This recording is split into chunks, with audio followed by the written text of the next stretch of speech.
Okay, this is a big one. Don't mess up your username.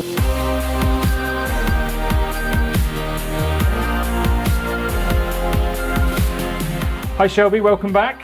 Hi Ed. So we're just going to run through some account setup basics right now. So I thought I'd just start with a question in case people are missing something glaringly obvious. And that is, what are some of the basic things that people need to make sure they do and definitely not skip when they set up their account? Okay, this is a big one. Don't mess up your username because this is what people are going to know you as. Think about it. Think about what you want this username to be. And if you want it to be a nickname, if you just want it to be your name, if you just want it to be your brand name, just make sure that you think about it because you can only change this once. I believe it's every 30 days. But still, like, you want to build your brand, you want to start out strong, and you don't want to be changing it up because if people are going to look for you, they're going to look for that username tag.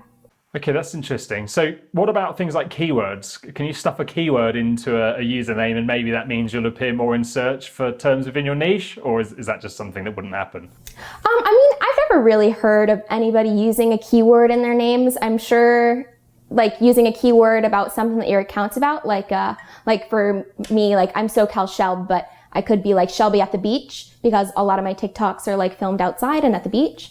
But I don't know if it would really change me as an influencer. So once you've sort of built up a following, is there any risk if you change your username that people who search for you normally wouldn't be able to find you because you've changed your username, or would it kind of link together again? I don't think that there's like a huge risk from doing that. I just think that people that actually search for your name in the TikTok search, if you like were to change it and you weren't there anymore, they'd be a little bit confused.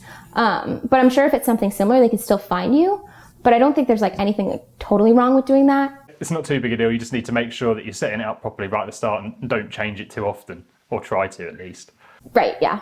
So when it comes to safety on TikTok, if you're building a following and you start to get some traction, is there any extra sort of security measures you can put in place to secure your account, stop people hacking it and deleting it? Oh yeah, always make sure that you have a really, really strong password right from the get-go of making your account, and make sure that you set up the two-factor text or call phone number. Okay, so how would that work then? Well, in the setup process, when you're picking your username and your password, it prompts you to put in a phone number, or I believe it also prompts you to put in an email address. Do either one of these two-factor things just to make sure that you're totally secure. Okay, so every time you log in, then it will send you a text or something, is it? To say, are you logging in, and then you type in a code?